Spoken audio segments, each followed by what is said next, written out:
Hi, I'm in J.C. Ryle's book Holiness, in the chapter on holiness.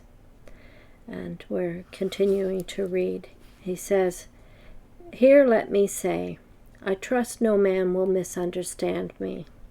I am not without fear that my meaning will be mistaken, and the description I have given of holiness will discourage some tender conscience. I would not willingly make one righteous heart sad or throw a stumbling block in any believer's way.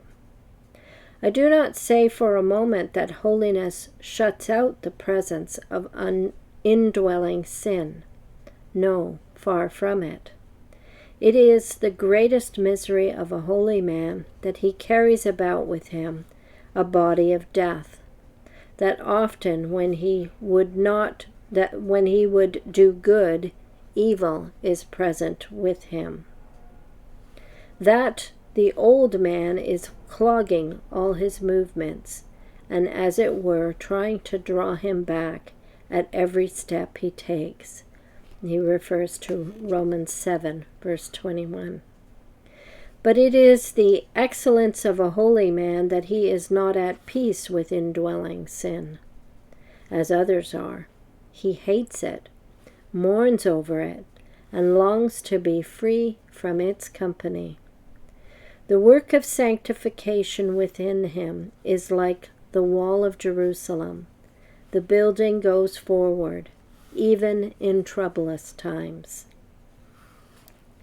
Neither do I say that holiness comes to ripeness and perfection all at once, or that these graces I have touched on must be found in full bloom and vigor before you can be called a holy man, before you can call a man holy.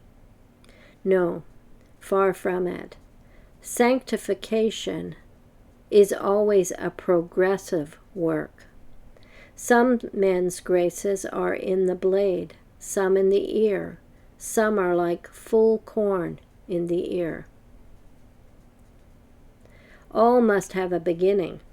We must never despise the day of small things. And sanctification in the very best is an imperfect work.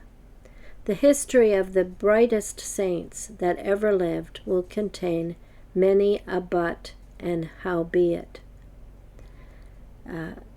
and notwithstanding, before they reach the end. The gold will never be without some dross. The light will never shine without some clouds, until we reach the heavenly Jerusalem. The sun himself has spots upon his face. The holiest men have many a blemish and defect when weighed in the balance of the sanctuary. Their life is a continual warfare with sin, the world, and the devil, and sometimes you will see them not overcoming, but overcome. The flesh is ever lusting against the spirit, and the spirit against the flesh, and in many things they offend all.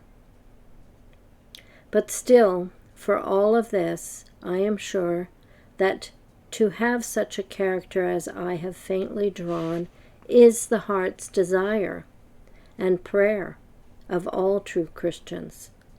They press toward it, and if they do not reach it, they may not attain to it, but they always aim at it. It is what they strive and labor to be. It is not what they are.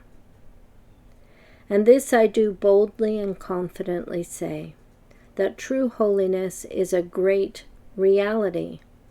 It is something in a man that can be seen and known, and marked and felt by all around him. It is light if it exists. It will show itself. It is salt. If it exists, its savor will be perceived. It is a precious ointment. If it exists, its presence cannot be hid. I am sure we should all be ready to make allowance for much backsliding, for much occasional deadness in professing Christians. I know a road may lead from one point to another, and yet have many a winding and turn. And a man may be truly holy, and yet be drawn aside by many an infirmity.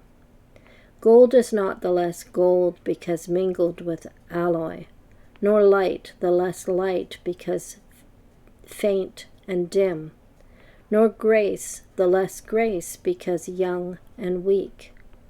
But after every allowance, I cannot see how any man deserves to be called holy, who willfully allows himself in sins and is not humbled and ashamed because of them.